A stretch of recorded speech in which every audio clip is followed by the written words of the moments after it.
Weasley here again with a new video. Got a new product. We have the new and improved channel strips for MIDI and audio. I can't say this enough.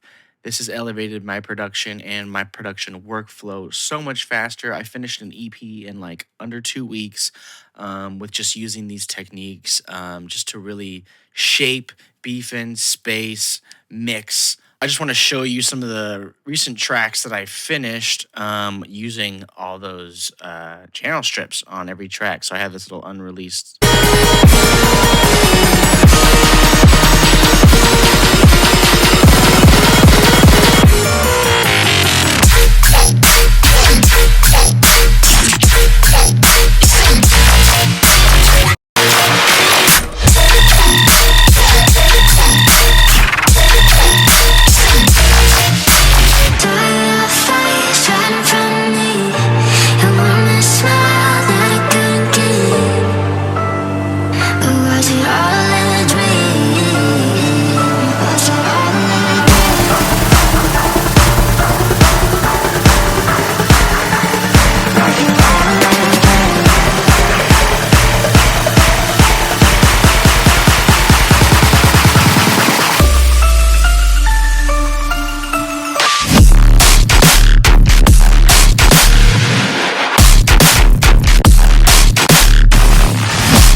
This little project that I made is like this little rhythm dubstep thing. But all I used was my channel strips in every single little piece of thing, except for the kick and snare. I usually don't even touch those. I just find a really good sample and I blast the volume out of that. I'll get into that a little bit later. But let's just go start it off with the MIDI strip. So first, I just have a little MIDI wheels, which helps me just pick the octaves really quick. So if I'm like testing out a sound, or if I have already a programmed MIDI ready to go, I can just go through these and just easily check the octaves. Or if I want to do a cool pitch bend, right, I can just have fun with that. It really helps. I basically use this for the octaves because if I have some sort of MIDI written and I want to create layers, I don't want to have to go into the MIDI clip like this and then highlight it and go shift up and shift up to check the octaves. All I got to do is just go up 1 and 2. So this is a new and improved version of that. I just have a regular serum that's turned off. You can put in any kind of instrument you want in here. Sometimes you might want to load this and save this with no instrument in here so you can drop in the instrument that you want so you're not forced to use serum. But we'll just get into it right now to the good stuff. So both audio channels after this point and MIDI channels are the exact same thing, right? So I'll just go in the audio first. So this channel strip is, I've been working on this over and over, but it is by far, I don't know what I would do more to this because I think it's perfect right now, but it will probably get improved, but we'll see. So it just starts off with a low cut, right? There's also an EQ before, so I can know what the source sounds like, right? So if I just grabbed this sound right here, right, so off the bat, I just have an EQ here so I could just see, like, is there lows in this if I can't hear it or not? Like, I just want to be able to see, like, what other frequencies happening in here. So the order of which these are listed is actually the order of what the chain is inside. So you have a low cut, then you have your subs, which are just kind of like a shelf. You have warmth over here, which is just kind of like a bell curve in a certain area. So I kind of use this to shape the sound if it needs shaping. Like if you want to make things a little bit more clear, it's kind of more in this little area. Shimmer is more on the very top. And then you have a high cut too, which rolls things off as well. So if I play this, right? All right, right. So this is just like a little EQ on the top layer, right? And if you open it up, if you have like some sort of sample and you don't know what the key is or the note is, I put a tuner in here. So right as you just open up the rack, you can tell what kind of what note it is. Right? There we go. It's D sharp. Okay, so next thing we got is this OTT. So I have my own personal OTT that I made that I think is really good. The settings wise, it's pretty standard to the original. And I have just a little bit of controlled time on it and the actual OTT amount. After I have a fat rack, which is basically the fat rack from Virtual Riot, with slight bit of changes, but it's pretty much the same thing. It does require saturation knobs, so this is a free plugin that you can download. There's like zero latency, so it's not going to cause any CPU issues. So I have this nice little fat rack also built into that. And then I got a saturator right after that, just in case this fat rack, what it usually does is it gain compensates. So the sound will sound fuller, but it's not going to get louder. Saturator will take that sound and then beef it up even more. But as I move this up, you can see that I am also accounting for a little bit of gain reduction so it doesn't get too insane. And then the better knob is just simply like what it was from before from my better knob series. If you guys have downloaded that, it's in here. It's usually just an instantly a little bit louder, more up. It's kind of a mix of parallel compression, a little bit of OTT, high end compression, but more of like an organic OTT. But I will use all of these sometimes in some sort of combination, not maxed out, maybe depends. Um, to get to sculpt the sound, beef the sound. So I want to think of this top layer as like the tone shaping. Maybe we're rolling some stuff off, cutting the lows, because if you, depending on what you do with the sub or some of these knobs right here, will affect how these beef up the sound, right? So if I'm low cutting this and then saturating a lot of it, it's only going to saturate from 5 up, right? So you're going to get a different kind of saturation. Whereas if this signal has a low signal, in the 20th root note area, and you saturate it, you're going to get harmonics from those lower frequencies. So the saturator is going to work differently. So in short, what you tone shape up here and what you do here is going to affect how these fatten the sound. And on the very end, I have a Fletcher Munson curve EQ, right? That essentially just kind of pleases the ear. So any harsh frequencies, I just kind of knock that on. I won't go max, depending if it sounds nice, but I usually will kind of just bring it up somewhere around here, just kind of give or taste to get those little harsh frequencies out of the way after you beef the shit out of this thing, right? Okay, so that's basically the channel strip right there. Right after that, we got a nice reverb, which I have on all my tracks. I do use sends on some of my projects sometimes, but sometimes I like to shape my reverbs right here. And I like to use the same reverb because it's the same reverb. It's simple, it's low latency, it's easy to use, it's right here. It controls decay, bright, stereo, high cut, feed, delay. You've probably seen a reverb like this. It's so easy to go. I can control reverb, do reverb throws, yada, yada, yada. I can control the decay time, the brightness. It's great. Right after that, I have an auto pan. I put this in here because I tend to use this all the time, whether I'm making like some sort of wobbles or I want to make some sort of pattern or I want to make some sort of transitional effect by going and doing something like that. Either way, I have it in here just because I'm always going towards it. And if you're also going towards something always, like maybe a frequency shifter or something, put that in here and turn it off. Just whatever you think is not in this rack, that's like one of your most used effects, I would recommend putting them there. I love auto pan. It does a lot of things other than just panning. I use it more like an LFO if I'm making like a sustain bass, or if I'm dragging in like this. I just love it for audio because obviously if I'm sound designing, I could use the LFO in whatever my synthesizer is. But if it's a sampler or you're just using a sample, I love the auto pan to control some sort of volume modulation, right? So after all those things, we have this utility rack, which is so useful, hence utility rack, right? So it's got an entire gain knob, which just goes from 0 to infinite. So I find this very useful if I want to shape a certain volume curve, or if I just want to completely cut off volume or just modulate volume. So I'm going to play this little thing that I have that I made so far. It's pretty rhythmy, and I'll show you the cases where I kind of used it.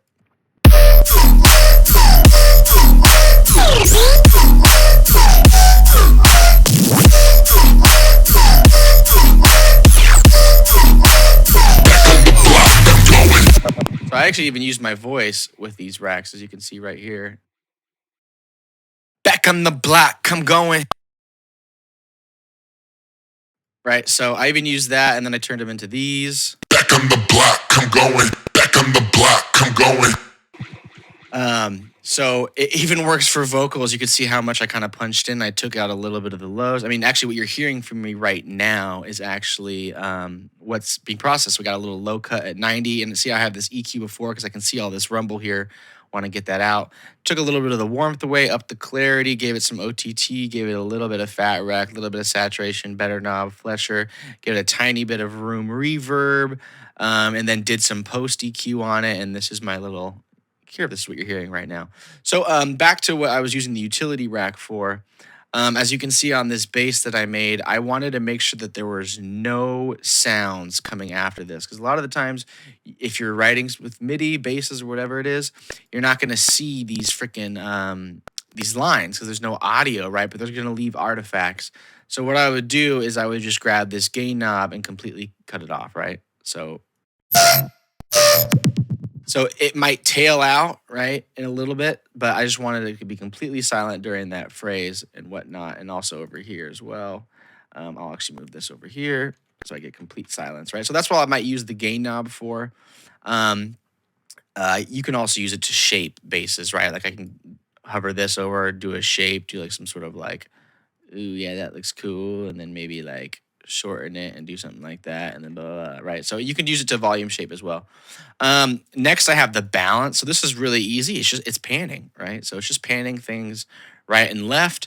This could be really fun if you get like an LFO and you're doing some sound designing, maybe with some hats or something like that, and you just get this map and you just start throwing it on the pan, and now it's panning back and forth, and you're having fun, you're having a good time, right? But yeah, so that's just simple as that. It's just a pan. Bass frequencies essentially removes all of the side information the more you go up. So if I push this to 500, it's basically saying, hey, 500 below, everything's mono.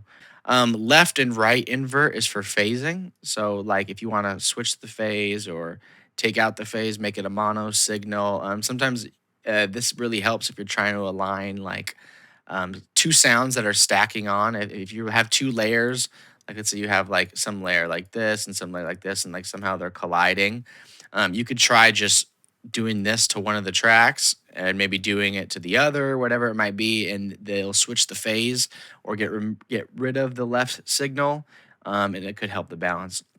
Mid side balance is actually pretty straightforward too. It's essentially just moving things from the side, right? So I had this. So this is just like a. I'll show you what this was without this whole rack. Right, this is like a just annoying kind of buzz that I pitched up. I put the channel strip on, cut a lot of this stuff out, maxed out the reverb, but then I pushed all the informations, or at least a lot of the informations, to the side, so there wasn't much space happening in the mids, because I don't want really to take up the mids, right? That's down the middle, and those are all the way to the sides, right? And then I use the output over here at the end of the clipper just to control the volume, so I don't have to use this. You could use this though sometimes for quick mixing, but I like to just kind of use the end of my chain. So the drive is essentially just an even bigger push, and it goes into a limiter slash clipper. So there's a limiter on the low end, it's like a multiband, and then there's a clipper after the sum of the low and the high. So the low gets limited if there's any low frequencies, so that it doesn't distort when it goes into the saturator or the clipper at the end of this. So it's kind of like a safe clipping limiting kind of tool. You don't really have to touch that, but if you want some extra beef, you just throw that up. You won't be clipping, it's fine. And then after that, you have a little post EQ, because sometimes after all this stuff and the utility rack with the DC offset and things like that, you still might generate some lows, right? So even this little sound right here, if I took this post EQ off, let's see if I put the volume up a little bit. Yeah, see, we got some rumble down here, right? You might not see it, but on other sounds like bass sounds, you'll see it.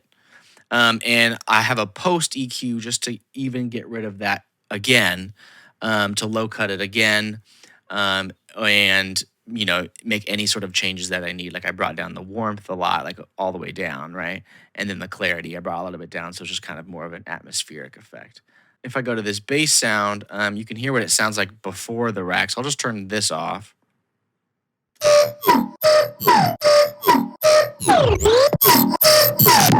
I mean, look, I definitely did fat full, saturation full, and better full. These are 3 different types of fatness. Even OTT, I didn't use that, but all of the different types, and I used them to the max, right?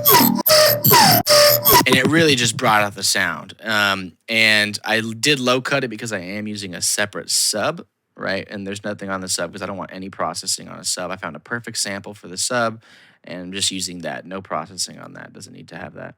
If I wanted to, I could crank the drive up, but that might get a little nasty. But we'll see. Yeah, so that little drive here is just for extra fucking punch if you ever need it. But it does make a lot of difference, and you can even tell because I resampled it with the rack and without the rack, and this is without the rack, right? And then this is with the rack, so you can just see how much more saturated and beefed up the sound is. And if you're into making this kind of music, it's really important to have these sounds be big, thick. Have a lot of perceived loudness. You could just increase the volume of this, but it won't really change the dynamics as much.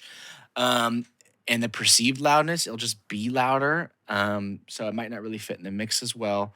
So using the channel strip and just beefing things up, with the tools that I have really makes it come together versus, just increasing the volume of the serum or just blasting a saturator on it. This uses along with these other elements to keep it safe while it's getting fucking blasted in a good way. Pardon my French. But yeah, and I share some other like cases where I use the sound. So there's this one, which originally sounded like this, right? But I just reverbed the hell out of it, put an auto pan on. I did some little saturation here and there, give it like a background effect, and then I layered it.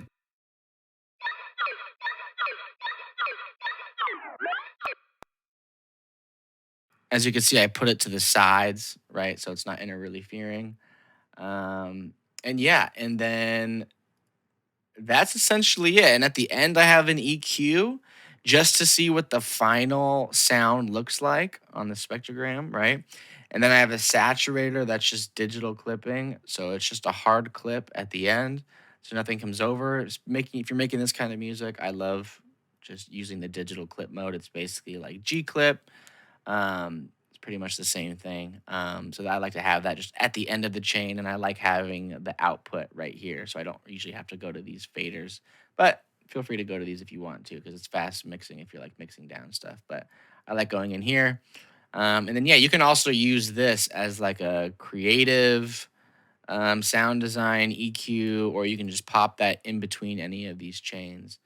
But that's pretty much it. If anyone's interested on my master channel, what I've recently learned is to not put a limiter on it and basically just have everything kind of mixed at like the music bus stage. So like have all like what you would think you would want on a master on the like music bus, like where everything's getting side chain, like your FX, your basses, your synths, your vocals, all that. You want to treat that like that's a master, but the kick, clap, all that stuff combined with your kind of mastered bus, which I have here called the sidechain bus, going into the master, just straight up raw dog is the best, because people don't know this, and I'm gonna get crucified probably, but if you're making this kind of music, that's the secret, because Ableton will digitally clip, it will hard clip it on export, and I could prove that because I rendered it out and it gave me this beautiful looking sausage, right? And this is what fucking professional people's tracks look like. They're just sausagey. If you download people's music and you know what I'm talking about, yo, that's a waveform and that's a saucy wave. And it's gonna look like a brick on SoundCloud, which is kind of great. Anyways, I hope you guys learned something today. I also just want to side note, just to make a point of this rack, I also put it on this whole bus, right? So I have my sidechain stuff here, but I also, to glue it all together, I put the channel strip, which uses a tiny bit of saturation, a tiny bit of better, tiny bit of Fletcher, and I just shaped it a little bit with this strip. And you can kind of hear the difference, to be honest. I'll turn it on and off, and you'll see what's up. Off.